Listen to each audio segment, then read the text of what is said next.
Bus കാത്തിരിപ്പുകാർക്കും auto rickshaw പാർക്കിനും ഭീഷണിയായിരിക്കുകയാണ് വൻമരങ്ങൾ. തൃശൂർ ജില്ലയിലെ വേലൂർ പുലിയന്നൂർ സെന്ററിലെ വൻമരങ്ങളാണ് പ്രദേശവാസികൾക്ക് ഭീഷണി ഉയർത്തുന്നത്. കാറ്റിൽ വൻമരങ്ങൾ വീണ് അപകടമുണ്ടാകുന്നത് ഇപ്പോഴത്തെ സ്ഥിരം വാർത്തയാണ്.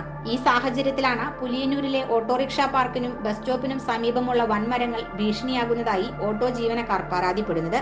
കേച്ചേരി വടക്കാഞ്ചേരി റോഡിനെയും കുന്നംകുളം വടക്കാഞ്ചേരി റോഡിനെയും ബന്ധിപ്പിക്കുന്ന പ്രധാന പാതയാണ് തലക്കോട്ടുകര പഴയൂട്ടുമുറി റോഡ്. റൂട്ടിലെ പ്രധാന ജംഗ്ഷനായ പുലിയന്നൂരാണ് മരങ്ങൾ ഭീഷണിയായി നിലകൊള്ളുന്നത്.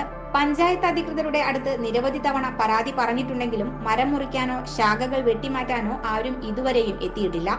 കാറ്റൊന്ന് വീശിയാൽ ഇലക്ട്രിക് ലൈനിൽ തട്ടി കറണ്ട് പോകുന്നതും ഇവിടെ പതിവാണ്.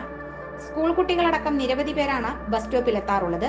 വൻമരങ്ങളുടെ ശാഖകൾ ബസ് സ്റ്റോപ്പിന് മുകളിലും അപകട ഭീഷണിയായി നിലകൊള്ളുന്നുണ്ട്. പ്രശ്നത്തിന് ഉടൻ പരിഹാരം കാണണമെന്നാണ് നാട്ടുകാരുടെ ആവശ്യം. News fact, Kunnamkulam. ഇഷ്ടങ്ങൾക്കൊപ്പം ജീവിക്കുമ്പോൾ ജീവിതം എത്ര മധുരകരമാണ്. ഞാൻ അറിയാത്ത എന്റെ കഴിവുകളെ കണ്ടെത്തി തന്നത് എന്റെ ഹസ്ബൻഡാണ്. ഈ സ്നേഹത്തെക്കാൾ വലിയ സന്തോഷം മറ്റെന്താണ്? ഇന്നും ഇഷ്ടങ്ങൾക്കൊപ്പം. Intimate matrimony, beautifying your life.